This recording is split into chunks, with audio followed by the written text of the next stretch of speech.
ఆంధ్రప్రదేశ్ రాజకీయాల్లో కీలక మార్పులు చోటు చేసుకుంటున్నాయి. ఈ నేపథ్యంలోనే ఏపీ పొత్తులపై ఎన్నికల్లో ఎవరు గెలుపొందుతారు అనే విషయంపై కొంత క్లారిటీ రానుంది. అయితే 2024 ఎన్నికల్లో 2014లో జరిగిన సీనే మళ్లీ రిపీట్ అయ్యే అవకాశాలు ఉన్నట్లు తెలుస్తుంది.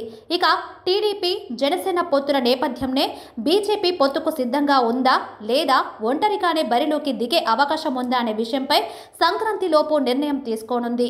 అయితే ఈ విషయంపై టీడీపీ జనసేన బీజేపీ కలిసి వెళ్లాలని ప్రాథమికంగా నిర్ణయం తీసుకున్నట్లు రాజకీయ వర్గాల సమాచారం. అయితే ఈ విషయాలకు సంబంధించిన బాధ్యతలను ముగ్గురు బీజేపీ జాతీయ నేతలకు హైకమాండ్ అప్పగించింది.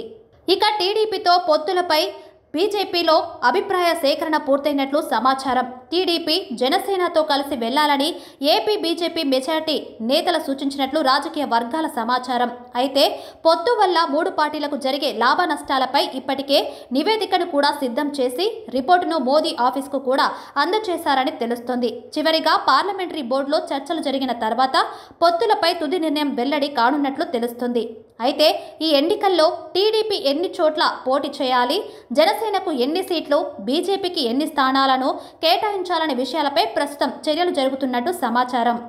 ఇదిలా ఉండగా జనవరి మొదటి వారంలో పవన్ కళ్యాణ్ ఢిల్లీకి వెళ్లబోతున్నారు.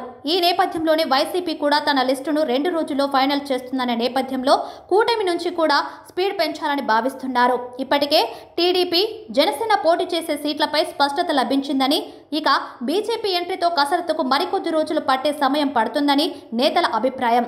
ఇక ఈ పొత్తులు సీట్ల విషయంలో సంక్రాంతిలోగా ప్రకటనను విడుదల చేస్తామని, టీడీపీ జనసేన సీట్లపై తమకు స్పష్టత ఉందని లోకేష్ స్పష్టం చేశారు.